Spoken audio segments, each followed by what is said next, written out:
twagiye twumva amagambo menshi abantu bakuru bakunda gukoresha ngo tubambariye impumbya, rimwe na rimwe ugasanga n'abana bato tugize tuti tukwambariye impumbya, ariko ntitumenye ngo impumbya ni iki, ese impumbya zaturukaga he, ese impumbya zakoreshwaga zite, ese ni gute bambaraga impumbya. Umugore ufite umugabo akajya mu mahanga cyangwa agatabara, umugore we amwambarira impumbya kugira ngo azagaruke amahoro. Undi yambarira impumbya n'umwana we watabaye cyangwa wagiye mu mahanga. Umugore ashobora kwambarira impumbya uwo akunze wese. Ibyo bakoresha impumbya bimwe na bimwe ni ibi: umugore yarebaga ishyira ry'urukwavu n'umubogora n'umutanga akabisezereza urusasanure maze akabyambara mu mutwe. Umugore azururutsa yumvise ko yazambariye yatashye iwe. Uwo yambariye impumbya azira kuzibona, ngo ziramukenya ndetse ngo yahuma. Umugore yambaye impumbya azira kuzifasha hasi, ngo iyo azifashije hasi aba akennye uwo yazambariye agapfa.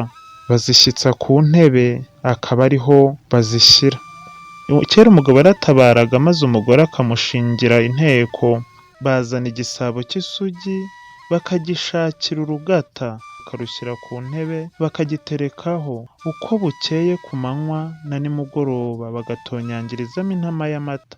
Yaba yatinze cyane baruzi ko igisabo kigiye kuzura vuba, noneho bagashyiramo agatonyanga k'amata. Bapfa kutica umunsi. Iyo bishe umunsi bikenya nyir'urugo agahera iyo yagiye. Indi mpamvu yatumaga babigenza batyo ngo ni ukugira ngo atazicwa n'isari n'inzara n'inyota. Iyo atabarutse amata barayacunda, abana bakayanywa. Umugore akambara gisayura, umubogobogo n'imicaca yabyambaraga mu mutwe. Habagaho n'amagambo bitaga gutsinda. Icyitonderwa: burya gutsinda ni ukubaha abantu bakuru, ni no kuziriza kuko ngo bikenya kandi bigatera amakuba. Umugore ntavuga sebukwe, ntavuga nyirabukwe mu izina, ye ntavuga na se wabo n'umugabo we, ntavuga nyirasenge na nyina wabo na nyirarume w'umugabo we, ngo kirazira kuvuga abakuru. Iyo umugore avuze izina ry'abagabo be, cyane cyane irya sebukwe na nyirabukwe, ngo aba ashaka guca imiryango yashatsemo kandi bituma abana be barwara ibyuzukuru.